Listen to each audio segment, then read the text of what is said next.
speech. And he is going to show us, this is Perry Arrasmith, he is going to show us how we're going to lighten your future. Thank you, Mr. King.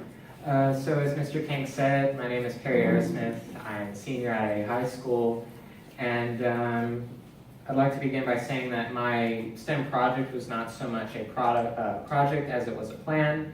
I wanted to evaluate a problem that our community is currently facing, and I wanted to see how we might be able to adapt to that problem. And before I go more into it, I'd like to say that the sciences and the mathematics, they're not my strong suits.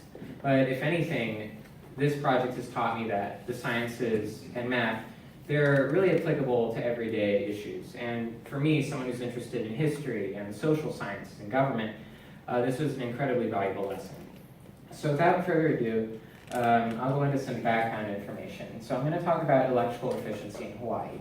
So in 2015, Governor Ige signed a bill into law that said that by the year 2045, we want to see 100% renewable energy in Hawaii. We want to see a Hawaii that is self-sufficient.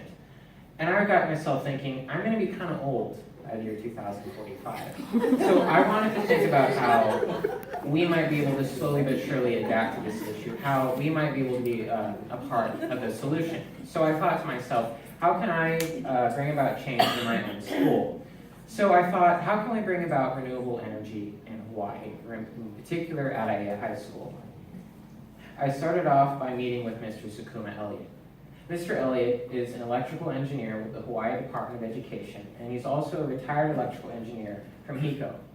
So for me, someone who's not necessarily familiar with how electricity works in Hawaii, he got me off to a good start. So we actually inspected the infrastructure at our school. He showed me how electricity is generated at our school. He also showed us our solar panels. We were one of the only schools in the state that has solar panels, so that was really illuminating. And then we also reviewed the way by which these panels were installed. It's called the State Solar Pilot Project. Now this project was great, and my whole project originally was saying, well, maybe we can install more panels. I learned that this project is going to be discontinued though this year, so that kind of put an end to my original idea that we could just install new panels. And the reason that we're not really looking towards solar energy at this moment in time is because, well, as you all know, the price of oil has dropped dramatically.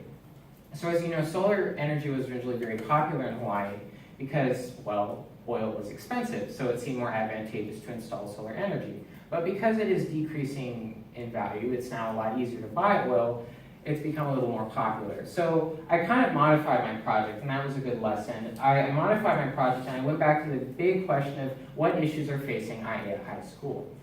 So I started off with our lighting system, and as I was looking around at night one day coming home from homecoming, I thought about the fact that Aiea High School has fading lights. We do have very high energy usage, and when the lights are fading, you kind of face a little bit of a fear. You always want to ensure that you have adequate campus security, and Aiea High School is a very safe campus, but at the same time you want to ensure that the lights are bright so kids can see where they're going at night. So, Mr. Sakuma Elliott turned me on to another potential solution. We actually looked at HID light bulbs and LED light bulbs. So, just to define HID and LED, HID light bulbs are the light bulbs that are currently installed at a lot of schools. They are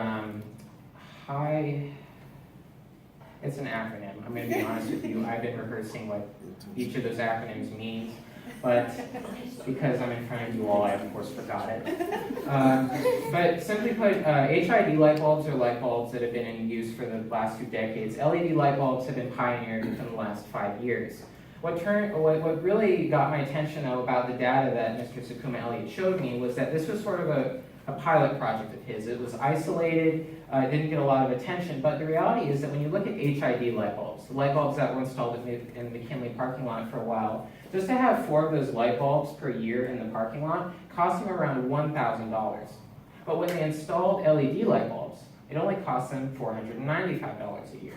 This was big to me. I wondered, why aren't we doing this more? And the answer that came down to the fact that it's not gaining a lot of attention. It is an emerging technology. So I kind of developed a new plan, a new idea of how I wanted to move my STEM project forward, or my plan. I wanted to develop a plan where I would install LED lights that would ideally create more efficiency in our lighting systems because they would require less maintenance less electricity, and also heightened security. So I want to talk about those three things today. But before I go, so just to give you just some background before I move forward, these are the two lights that I proposed. And the one thing I want to stress is that this light right here, this is 14 inches wide. This one is 17 inches wide. So one is slightly bigger than the other, and I'll talk about why that's important a little later. But moving forward and why LED is so important, just to talk about the technology itself. So LED lighting systems were they sort of gained popularity under the Energy Efficiency and Renewable Energy Program of the United States Department of Education. In the aftermath of the 2010 recession, the Department of Energy asked themselves, well, how can we create cheaper lighting systems?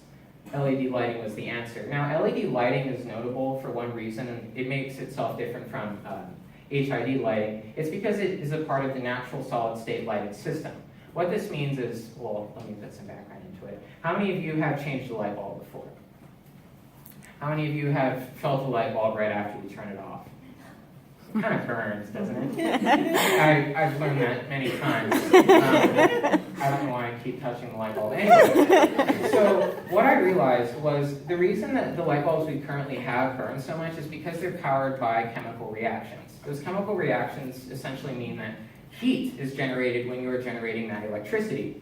The natural solid-state lighting systems are a little different. If you touch an LED light bulb right after it goes off, it won't burn you. That's one of the reasons they're popular. And at the same time, you're not generating that kind of heat, that kind of energy. So just to give you a little more background from the Department of Energy, they found that if we were able to simply switch out LED light bulbs where they are compatible at this moment in time, by the year 2030, we could see 46% savings in terms of the cost of our energy.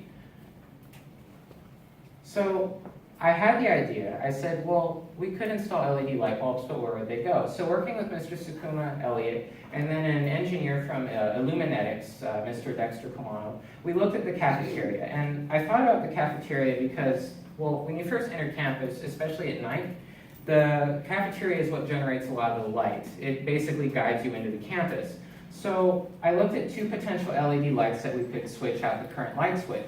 One of them is called WP2, and one of them is called the WP3. And you'll notice the red dots are the WP2s. They're slightly smaller. And that one purple dot, that lighting system is slightly different. That's why it's a WP3. So just to talk about the main differences. The WP3, as I mentioned in a few slides ago, is a little bigger. It's 17 inches wide.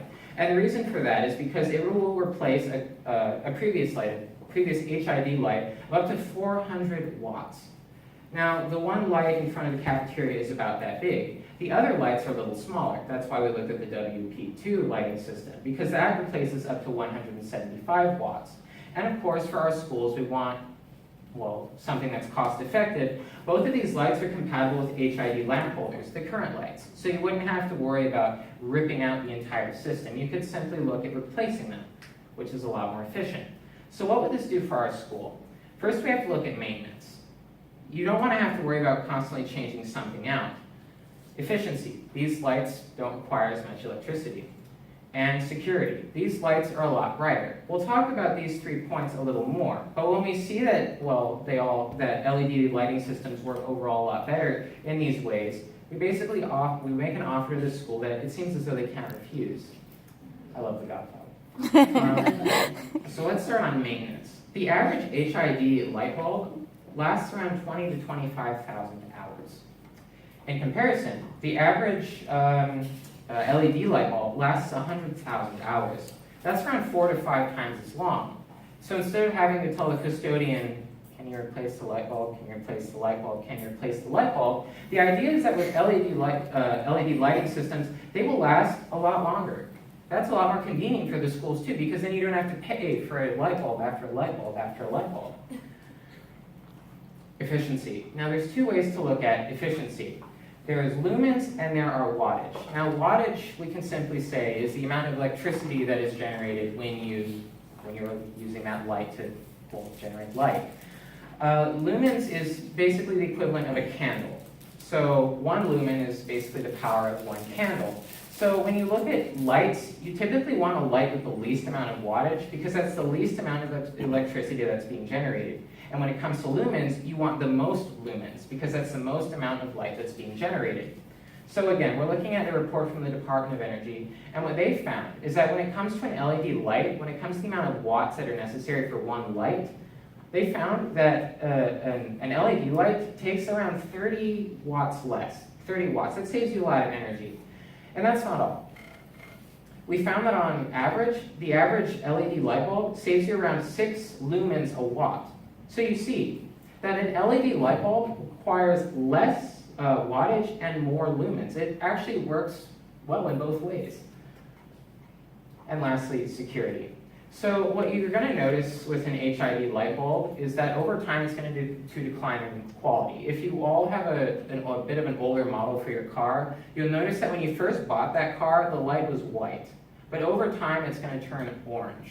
This is the same thing that happens with an HID light bulb. Believe it or not, those are the same light bulbs. What happens is, over the course of its short lifespan, remember they don't last as long as LED light bulbs, they actually turn kind of eerie, they turn kind of orange, and you don't always want that, especially when it comes to security. So in a model from New Jersey, what they did was they replaced an old light bulb, an old HID light bulb, and they put in a new LED one. You'll notice this one was kind of turning orange, it was turning darker. And they even did an overall comparison. Now, if you ever go to IAEA High School's parking lot at night, you'll see that they're starting to replace the old HID lighting systems with LED lighting systems. So when you look at an HID lighting system, you're going to notice it kind of has that stereotypical eeriness to it. But when you look at a new LED lighting system, you're going to see that it's a lot brighter. Believe it or not, that when you're walking out into a parking lot at night, a sort of white color gives you a lot more focus. So you want lighting systems that are as safe as possible because, again, at IAEA High School we host night events, we host games, and when people are walking out of their parking lot, they want to be able to grab their keys. They want to feel safe. So overall, what this plan has shown is that when we look at installing LED lighting systems in schools, we get the best of both worlds. And that's what this project was all about. It was about looking at adapting a new system. It was about developing a plan, and that's something I really enjoyed. So at the end of this presentation, if you all have any questions, I have a booth in the back. I'd love to address your questions, comments, or concerns. But until then, thank you all very much for bearing with me.